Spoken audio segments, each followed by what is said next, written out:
citoyennes, citoyens, chers amis, je vais naturellement essayer de synthétiser un peu ce qui s'est dit depuis ce matin.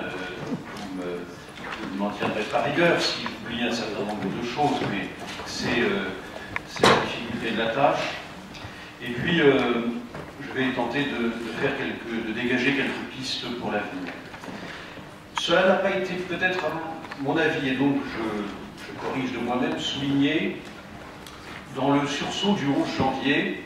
Bernard Drinville nous invitait ce matin à un regard vers l'international.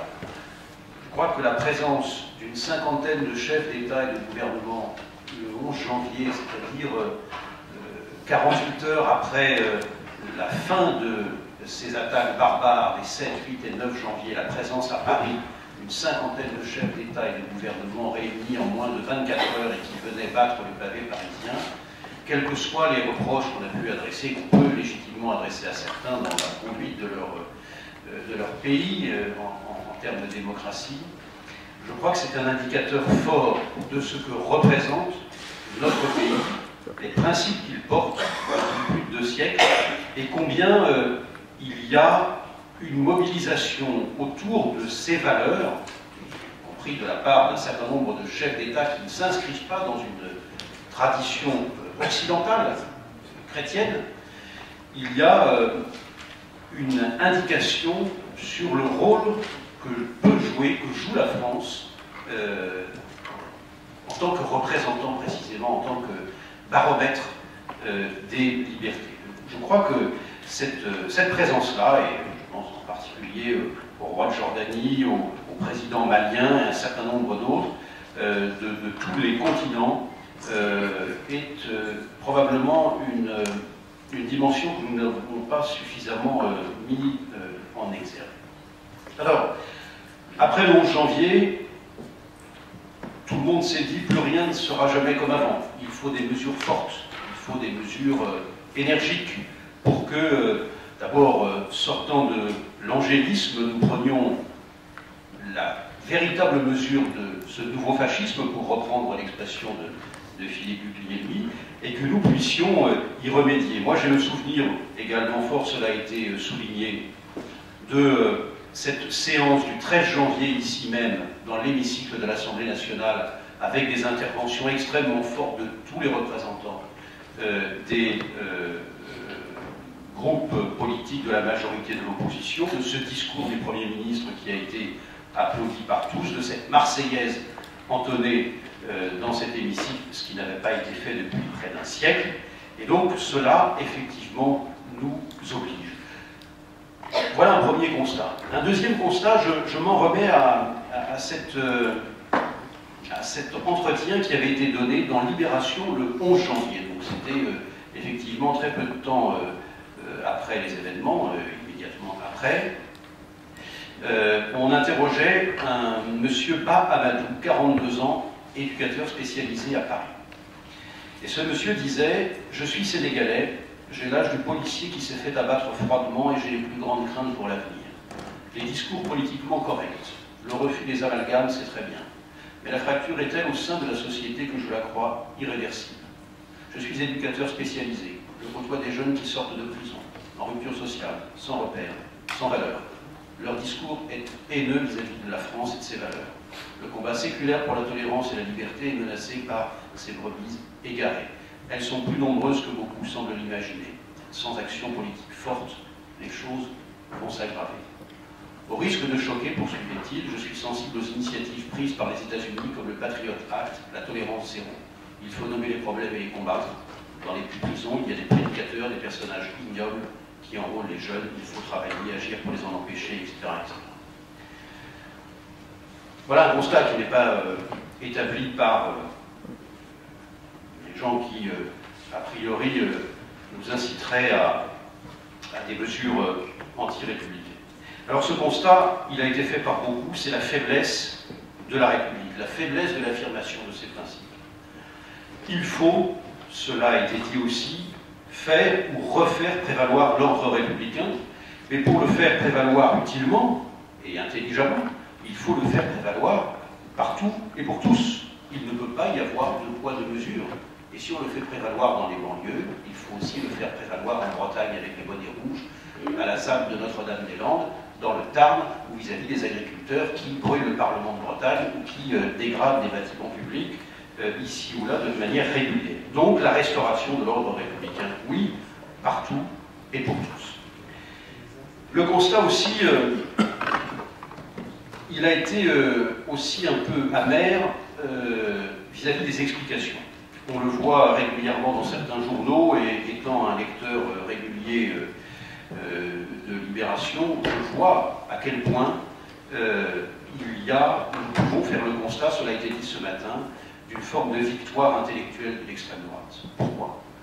Depuis une cinquantaine d'années avec la Nouvelle Droite, il y a un certain nombre de courants à l'extrême droite, qui restent au club de l'horloge, mais maintenant ils ont étendu leur influence. Une ambition qui consiste à définir un objectif majeur, central, premier, c'est nous convaincre de l'irréductible différence entre les hommes selon leurs origines, leur ethnie, leur couleur de peau et leurs croyances. C'est un projet qui est à l'œuvre depuis des décennies. Eh bien, ce projet, il est, chers amis, je crains, en passe de réussir, parce qu'il a inoculé, ces courants d'extrême droite ont inoculé ce virus bien au-delà de leur propre rang, et ils ont déjà gagné une bonne partie de l'ultra-gauche. Ils ont gagné ce qu'on peut résumer de façon un petit peu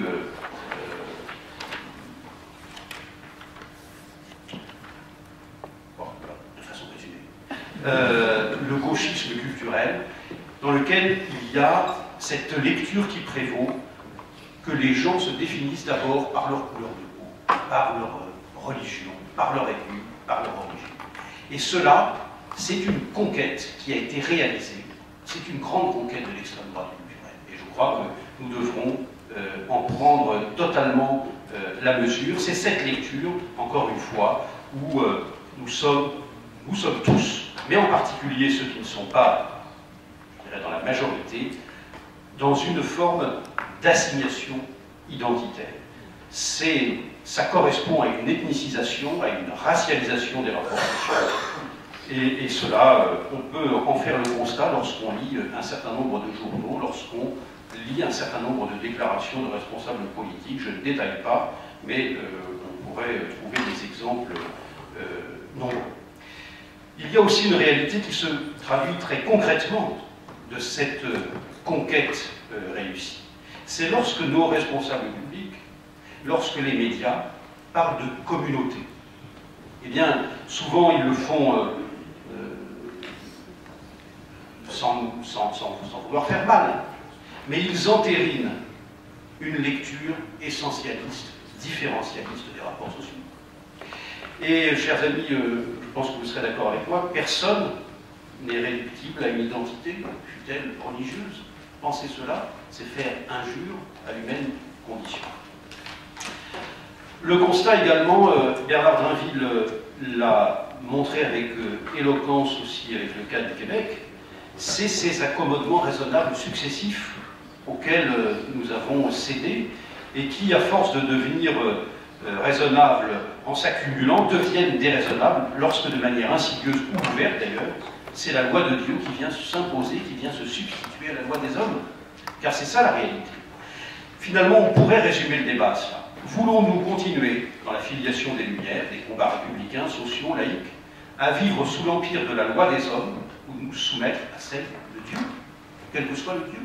C'est finalement à cela, je crois, que nous devons répondre. Et lorsqu'on entend un certain nombre d'intellectuels et de journalistes, je ne citerai pas de nom, mais lorsqu'on entend un certain nombre d'entre eux, on se demande effectivement s'ils veulent toujours ou pas vivre sous la loi de l'Empire des hommes. Or, qui écoutons-nous? Cela a été dit aussi par beaucoup.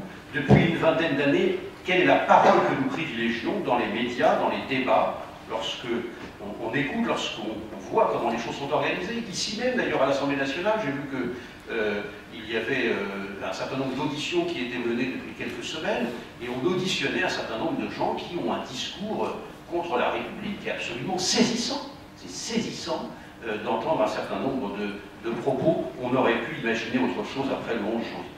Et donc on donne de manière privilégiée la parole, la primauté, à ceux qui veulent vivre sous la loi de Dieu, sous les principes divins.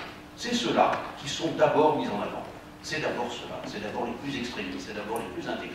Peut-être parce que ça fait de l'audience dans les médias, je ne sais pas, mais en tout cas, je crois que notre devoir de citoyen, mais le devoir de la République, c'est de protéger la liberté, et c'est de protéger d'abord ceux qui veulent vivre libres. Certains veulent vivre enfermés dans leur croyance, dans leur foi, c'est leur problème. Toutes les foi ne sont pas d'ailleurs, n'enferment pas.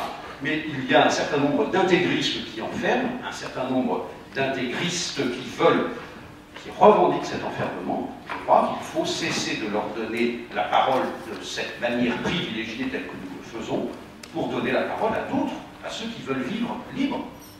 Et ça, je crois que c'est aussi la responsabilité des médias, des intellectuels, et c'est aussi la responsabilité de nos responsables. Donc l'intérêt général doit prévaloir, cela a été dit, et il ne peut exister que sous l'empire de la loi des hommes. Je vois l'aiguille, effectivement, tourner. Moi aussi, nous avons le devoir de tenir face à l'obscurantisme, car dans de nombreux pays, cela a été dit aussi, il y a des combattants qui meurent pour défendre la liberté, pour défendre la laïcité, pour défendre l'émancipation, la liberté d'expression, dans des pays sur tous les continents. Et donc, ne serait-ce que pour eux, nous avons le devoir de tenir face aux revendications intégristes.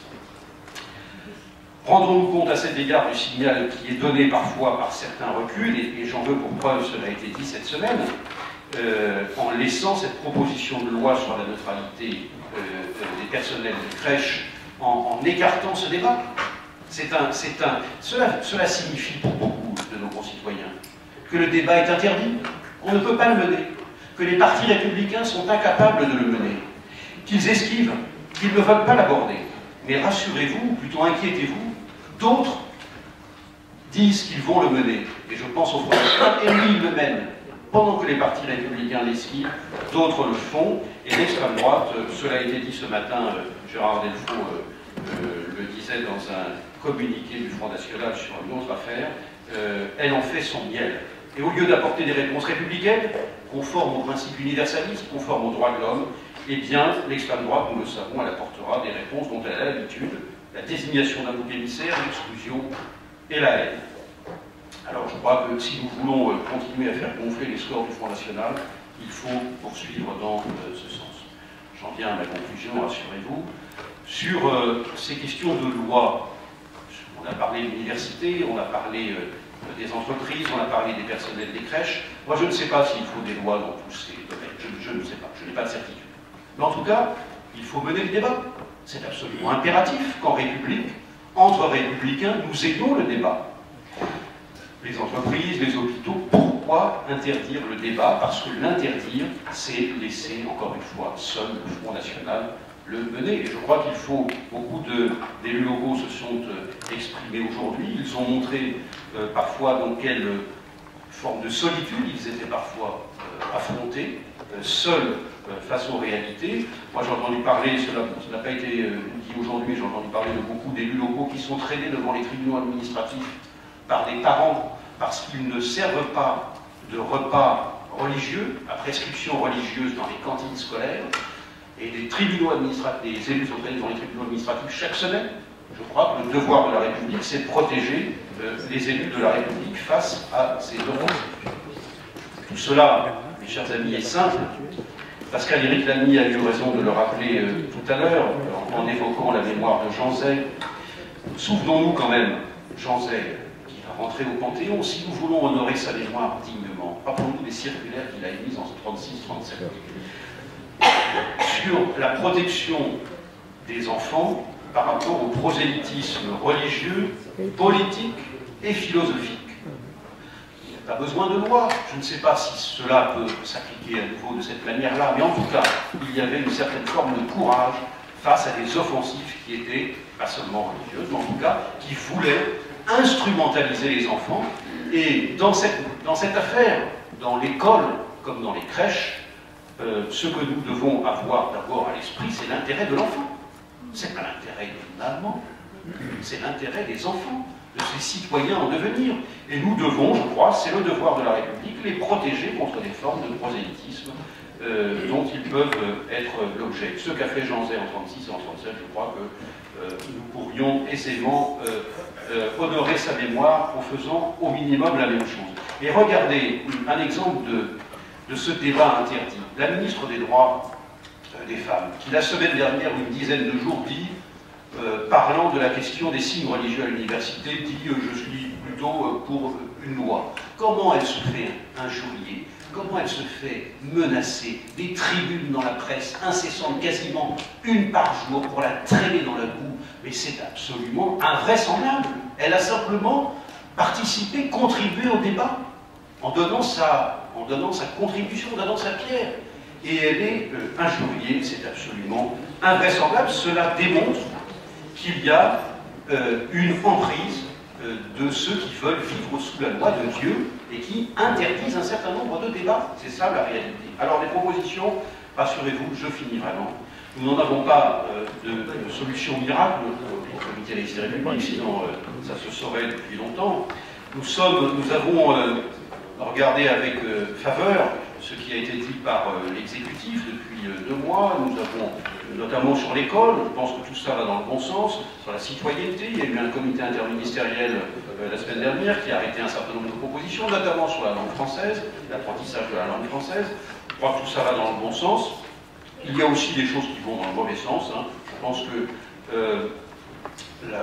l'histoire des classes actions, de ces recours en justice collectif, c'est un très mauvais signal qui est donné par la garde des Sceaux depuis quelques jours, mais je ne développe pas. Le possible recours aux statistiques ethno-raciales, alors que le président de la République avait été très clair il y a 1 mois, depuis j'ai entendu un certain nombre de membres du gouvernement être un peu plus flou. Je crois que ça serait une très mauvaise direction à entreprendre. Cela a été évoqué aussi par plusieurs. Pourquoi pas un service obligatoire, qu'il soit civil ou militaire?